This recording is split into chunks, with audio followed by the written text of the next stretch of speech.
Thank you for joining us. My name is Michael, and I am part of Recovery Church Movement, and I also help out at some of the South Florida locations. And today I want to talk to you about complacency. And what does complacency mean to me? It means getting comfortable in my recovery, getting comfortable in my faith, and just before I got sober this time around, I would go in and out of treatment, and after 3 months, I would step away from the things that were working. And I see this trap time and time again for people in early recovery.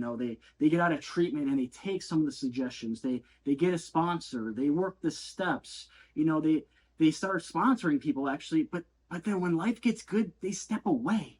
And why is addicts, why do we do that?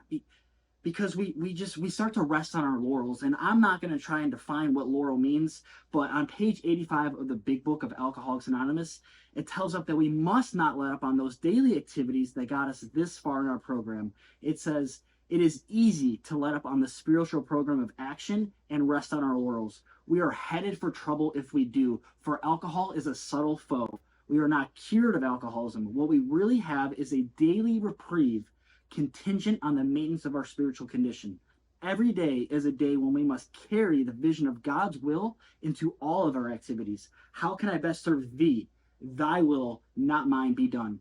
These are thoughts that must go with us constantly. And I encourage you to analyze, what does your life look like? Maybe you have a year in recovery or multiple years in recovery, and are you doing the things that originally worked when you first got sober? Or did you kind of step away from those a little bit? And if you're in early recovery, are you doing these things? Because when we dive into these activities and dive into our faith and continue to build those relationships and go to those meetings, life can become really, really good. We think that, hey, we got out of halfway house, we got a girl, we're starting to look good.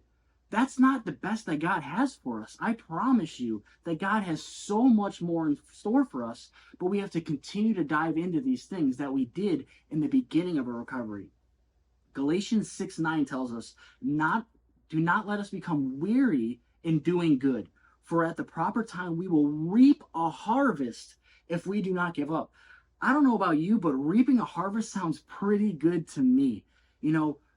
It's so easy to let up, to take your foot off that gas pedal. But, having accountability around you is one of the easiest ways to not get stagnant, to not get complacent.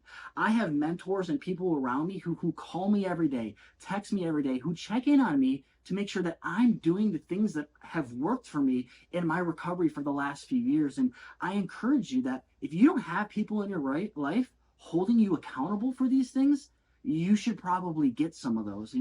Just a couple of people to run big decisions by, to run ideas by, because sometimes my addict mentality, it comes back when I want to make big decisions. I get impatient, I want to jump to the next shiny object. But having the right kind of counsel around me is really going to help me continue to stay on the plan that God has for me. And the best way to do it is always do the next faithful thing, whatever that may be. If you're in an AA meeting or a church service and they need help setting up or making coffee, help set up and make coffee. Set up those chairs. There is no task that is too good for us. We are called to be humble servants of the Lord. And if we can continue to stay in those small things and not get caught up on the big life decisions, we're going to be able to remain grounded in our faith and in our recovery and not get complacent. For me, if I'm not moving forward and I'm not growing with the people around me,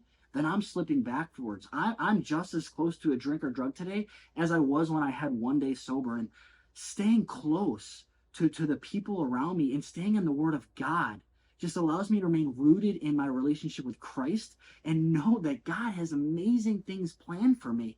But if I get complacent, as I have in the past, those things don't come. Those things don't happen. So I ask that, stay steadfast. Don't give up. If life is challenging you right now, dive deeper into the things that you need to dive deeper into, whether that's go to more meetings. Maybe you have to work the steps again. Maybe it's about time you start sponsoring that next alcoholic. That's why step 12 is so important, because it doesn't allow us to rest on our laurels. So I just encourage you today is take a look at your life. Are you kind of taking your foot off the gas, or are you leaning into what God has for you? And I just look at that and analyze where you're at And if you lean in, God's going to lean in back, and He has a harvest for you. Thank you for joining us. Have a great rest of your day.